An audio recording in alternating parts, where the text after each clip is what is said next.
Bon, comment on ferait pour avoir un modèle IA qui atteindrait, ce qu'on voudrait, c'est 100% de précision.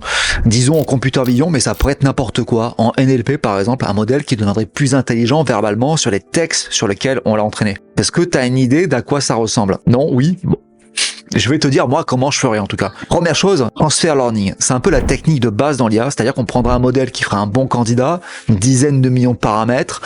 C'est assez, avec ces modèles-là, on a des choses déjà exceptionnelles. 3 à 5 pas sur le jeu de données. On modifie donc juste la dernière couche du modèle, la couche classification, et on obtient déjà 75, voire pas loin de 90% de précision. C'est tellement rapide que moi, je le fais avec mon vieux MacBook Pro M1. Deuxième chose, Optuna. C'est ce site très moche que je te montre à l'écran, ce site Python. Plutôt que faire des hypothèses comme ça, au doigt mouillé, sur les hyper paramètres d'entraînement, ce qu'on ferait, c'est qu'on lance Optuna, 40, 50, 60 passes, non, soit 50 essais, je veux dire, avec 20 ou 30 passes sur le jeu de données.